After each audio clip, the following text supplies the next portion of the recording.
Hi all. Next நம்ம பார்க்க போகிற topic is your name rejected everywhere. நிறைய நேரம் என்னடா நம்ம பேர் இதில் சேர்த்துக்கவே இல்லை.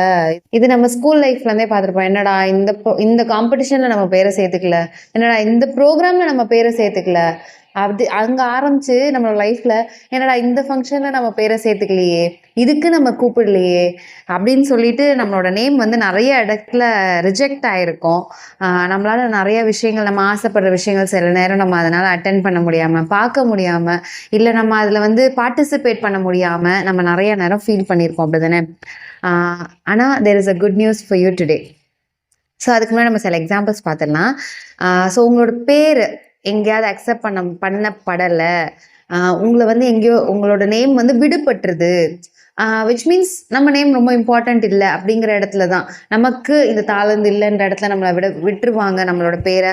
இல்லை நமக்கு இது தேவை, நமக்கு வந்து நம்ம அவ்வளோ இம்பார்ட்டண்ட்டாக தெரிய மாட்டோம், இல்லை நம்ம அவ்வளோ முக்கியமானவங்களா தெரிய மாட்டோம், இல்லை நம்ம தேவையில்லாதவங்களா அவங்க கண்ணுக்கு தெரியலாம். எப்படி நம்ம தெரிஞ்சாலும் இங்கே ஒருத்தரும் அப்படிதான் இருக்கிறாரு.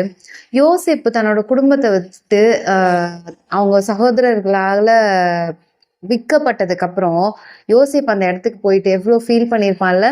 என்னடா நம்ம தம்பி பிறக்கிறத அவனோட பர்த்டேவை செலிப்ரேட் பண்ண முடியல, அவன் பிறந்ததை பார்க்க முடியல, நம்ம அன்னைமாரி கல்யாணங்கள் அவங்க கல்யாணத்தை பார்க்க முடியல, நிறைய ஃபெஸ்டிவல்ஸ் இருந்திருக்கோம்ல அந்த சீசனில், தேங்க்ஸ் கிவிங்காக இருக்கலாம், இல்லை நம்ம இப்போ சொல்கிற மாதிரி என்ன ஈஸ்டர் தான் அப்போ இல்லை, மற்றபடி ஆண்டருக்கு நன்றி செலுத்துறதுக்கு அவங்க நிறைய காரியங்கள் பண்ணாங்க. சாபத் டேவாக இருக்கலாம், குடும்பமாக சேர்ந்து அவனால் நிறைய விஷயங்கள் பண்ண முடியாமல் அப்படிலாம் அவன் ஃபீல் பண்ணியிருப்பான். அவன் இருந்த இடத்துல எல்லாரும் நிறைய ஃபெஸ்டிவல் செலிப்ரேட் பண்ணுறதை பார்த்துட்டு ஒரு நேரமும் அவனுக்கு என்ன பண்ணியிருக்கோம், அவன் குடும்பத்தோட நினைப்பு அவனுக்கு கண்டிப்பாக வந்திருக்கும். ஆனால் ஆண்டவர் அவனை வந்து கைவிட்டுட்டாரா, அவன் பேரை விட்டுட்டாரான்னு பார்த்தா கண்டிப்பாக கிடையாது. நம்மளோட லைஃப்லேயும் அந்த மாதிரி இருக்கலாம். நம்ம நிறைய பர்த்டேஸ்லேயோ, இல்லை நிறைய வெட்டிங் டேஸ்லேயோ, இல்லைனா வந்து நம்ம நிறைய ஃபங்க்ஷன்ஸ்லேயோ நம்ம பார்ட்டிசிபேட் பண்ண முடியாமல், நிறைய விஷயங்கள் நம்ம பார்க்க முடியாமல், நிறைய பேரோட அவங்களோட சந்தோஷங்களை பகிர்ந்து கொள்ள முடியாமல், இல்லை நம்ம சில துக்க இடங்களில் கூட நம்ம வந்து நம்ம போக முடியாமல் நம்ம அப்படி இருந்திருக்கலாம். நம்மளை வந்து நம்மளோட பேர் விடுபட்டிருக்கலாம், நமக்கு யாராவது சொல்லாமல் இருந்திருக்கலாம், இல்லை அப்படியே நமக்கு சொல்லியிருந்தாலும் நம்ம வரணும்னு நினச்சி சொல்லியிருந்திருக்க மாட்டாங்க. நமக்கு இப்போ அதெல்லாம் டைரெக்டாக புரியும். அப்படி தானே? இவங்க நம்ம வரக்கூடாதுன்னு நினச்சி சும்மா நமக்கு சொல்கிறாங்க, சில பேர் நமக்கு பேருக்கு நம்மளை வந்து கூப்பிடுறாங்க அப்படிங்கிறதுலாம் நம்மளால் கண்டிப்பாக உணர முடியும். நம்மளால் உணர முடியாதுன்னு கிடையாது. சில இடத்துல நம்மளாலேயே போக முடியாமல் நம்ம இருந்திருக்கலாம். ஸோ எப்படிப்பட்ட இடங்கள்ல நம்மளோட பேர் விடுபட்டிருந்தாலும் நம்மளோட பேர் ஆண்டவர் எனக்கு சொல்லி கொடுத்தது இதுதான். நம்மளோட பேர் ஜீவ புஸ்தகத்துல அவர் எழுதியிருக்கிறாரு. அதுக்கான வசனம் ஒன்று நம்ம பார்க்கலாம். வெளிப்படுத்தின விசேஷம் 3:5. ஜெயங்கொள்ளுகிறவன் எவனெவனோ அவனுக்கு வெண் வஸ்திரம் தரிக்கப்படும், ஜீவ புஸ்தகத்தில் இருந்த அவனுடைய நாமத்தை நான் கிறுக்கி போடாமல் என் பிதா முன்பாகவும் அவருடைய தூதர் முன்பாகவும் அவன் நாமத்தை அறிக்கையிடுவேன். ஸோ நம்மளோட நேம் எங்கே விடுபட்டிருந்தாலும் அவரோட ஜீவ புஸ்தகத்திலேருந்து என்ன பண்ண மாட்டாராம், கிறுக்கி போட மாட்டாராம். ஸோ ரிஜெக்ஷன் நீங்கள் ஒருவேளை இப்படி நீங்கள் இந்த ஆங்கிளில் நீங்கள் ஃபேஸ் பண்ணுறீங்க, நிறைய பிளேசஸில், நிறையா ஹவுசஸில், நிறைய இடங்களில் உங்களோட பேர் விடுபட்டுருச்சு, இல்லை நீங்கள் ஒரு பேருக்காக உங்களை கூப்பிடுறாங்க அப்படின்னு சொன்னால் ஆண்டவர் உங்களோட பேரை வந்து அப்படி விடவே மாட்டார். எங்கே எழுதி வைக்கிறாரு, கிறுக்கி போட மாட்டேன், என் பிதா முன்பாக என்ன பண்ணுவார், அறிக்கை பண்ணுவேன் அப்படின்னு சொல்லியிருக்காங்க. ஆனால் நம்ம என்ன பண்ணணும், இந்த ரிஜெக்ஷனை பார்த்து நம்ம ஒடுங்கி போயிடக்கூடாது, ஆண்டவரை நம்பாமல் போயிடக்கூடாது. அவரும் நம்மளை ஒதுக்கிட்டாரு நம்ம நினச்சி சாத்தா அதெல்லாம் சொல்லுவான், உன்னை யாருமே சேர்த்துக்கல, நீ லாய்க்கே கிடையாது, உன்னை யாரும் எந்த காலத்துலையும் சேர்த்துக்க போகிறதே கிடையாது அப்படின்னு சொல்லி நிறைய பொய்கள் சொல்லுவான். நீ இனிமேட்டு எந்த ஒரு நல்ல விஷயங்களும் வாழ்க்கையில் பார்க்க போகிறதில்ல, எந்த ஃபங்க்ஷன்ஸோ எந்த ஒரு தேங்க்ஸ் கிவிங்கோ எதுவுமே நீ பார்க்க போகிறதில்ல அப்படின்னு நிறைய பொய்கள் சொல்லுவான். கண்டிப்பாக நம்பாதீங்க. ஏன்னா ஆண்டவரே சொல்லிட்டாரு, நமக்கு அங்கே நம்மளோட பேர் அவர் எங்கே வந்து எழுதி வச்சிருக்கிறாருன்றது சொல்லிட்டாரு. நம்மளோட பேர் அங்கே அறிக்கை பண்ணுவேன்னு சொல்கிறாரு. அதெல்லாம் எவ்வளோ பெரிய விஷயம். ஸோ நம்மளோட நேம்க்கு அவ்வளோ இம்பார்ட்டன்ஸ் இருக்குது. இந்த உலகத்தில் நம்மளோட நேம்க்கு இம்பார்ட்டன்ஸ் இல்லாமல் இருக்கலாம், ஆனால் பரலோகத்தில் நமக்கு அவ்வளோ இம்பார்ட்டன்ஸ் ஆண்டவர் கொடுத்துருக்கிறாரு. யோசேப்பு ஒரு பக்கம் அந்த மாதிரி இருந்திருக்கலாம்.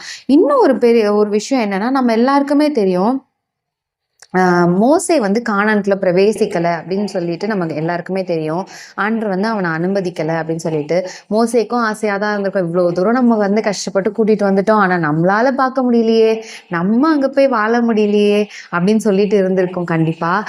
அப்படி இருக்கிற இடத்துல நம்ம எல்லாம் என்ட்ரு ஆகலை அப்படிங்கிறத ஒரு பெர்ஸ்பெக்டிவ்ல பார்க்குறோம். ஆனால் ஆண்டு எனக்கு ஒரு விஷயம் சொல்லி கொடுத்தாரு.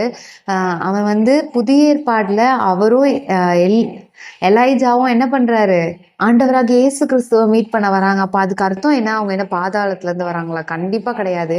இங்க அவனோட பேர், சில இடங்கள்ல ஆண்டவர் நம்மளோட பேர், இப்போ யோசேப்பை வந்து அவன் குடும்பத்தார் அவனோட பேரை வந்து என்ன பண்ணிட்டாங்க, கிறுக்கி போட்டாங்க, அவனோட பேரை சேர்த்து கொள்ளல.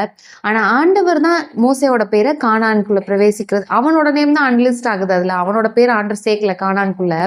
ஆனா அவனோட பேர் எங்க சேர்க்கப்பட்டிருக்குது? பரலோகத்துல சேர்க்கப்பட்டிருக்கு. மோசே வந்து ஆண்டவராக இயேசு கிறிஸ்துவ அந்த இயேசு கிறிஸ்துவ அந்த மலையில வந்து மீட் பண்றாரு, அவரோட பேசுறாரு. So that is a very beautiful blessing what God gave him. So ஆண்டவர் ஒரு இடத்துல இருந்து நம்மளை ரிஜெக்ட் பண்றாரு, நம்மளை வந்து ஒரு இடத்துல வந்து நம்மளோட நேமை வைக்க மாட்டேங்கிறாரு அப்படின்னு சொன்னா, அதை காட்டிலும் மேன்மையான ஒரு இடத்துல நம்மளை வைக்க போறாரு அப்படிங்கிறதுல நீங்க ரொம்ப நம்பலாம். அது ஒரு பெரிய உண்மை, ஒரு பெரிய நிச்சயம்.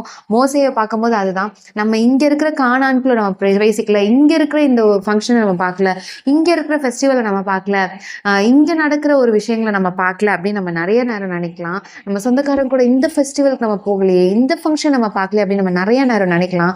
ஆனா நமக்கு நியமிக்கப்பட்ட இடம்னு ஒன்று இருக்கு. அவர் நமக்கு அவ்வளோ ஸ்பெஷலா அவரோட ராஜ்யத்துல நமக்கு ஒரு இடம் கொடுத்துருக்கிறாரு.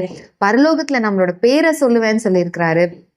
ஆனால் ஒரு விஷயம் என்னன்னா, இந்த ரிஜெக்ஷனை நம்ம ஓவர் கம் பண்ணணும். ஆண்டவர் நம்மளை அக்செப்ட் பண்ணியிருக்கிறாரு, நம்மளோட பேரை அவர் வந்து எந்த சூழ்நிலையும் அவர் நம்மளோட பேரை விடலை, ஆண்டவர் நம்மளை ரிஜெக்ட் பண்ணல அப்படிங்கிறத நம்ம நம்பணும். ஸோ நம்ம கூட ஆசையாக இருக்கலாம், இப்படி இருந்திருக்கலாமே, நம்ம அப்படி இருந்திருக்கலாமே, அப்படின்னா நம்ம அந்த இடத்த பார்த்துருக்கலாம், நம்ம அந்த ஃபங்க்ஷனில் இருந்திருப்போம், இது ரொம்ப அழகாக இருந்திருக்குமே அப்படிலாம் நமக்கு தோணலாம். ஆனால் மோசே போல் நீங்கள் இந்த இடங்கள்லாம் நீங்கள் பார்க்கல, கானானை பார்க்கல அப்படின்னாலும் பரலோக ராஜ்யத்தை நீங்கள் பார்க்குறதுக்கு தயாராகுங்க. ஏன்னா உங்களோட பேர் அங்கே லிஸ்ட் ஆயிருக்கு. அவர் உங்கள் பேரை வந்து அட்டண்டன்ஸில் கூப்பிட போகிறாருங்கிற நிச்சயத்தை அவர் நமக்கு தந்திருக்கிறாரு. ஆன் ஒன் கண்டிஷன், நீங்கள் இதை ஓவர் கம் பண்ணுங்க, அவரை நம்புங்க, அவர் உங்களை அக்செப்ட் பண்ணியிருக்கிறாரு, அவருக்காக வாழுங்க. May God bless you.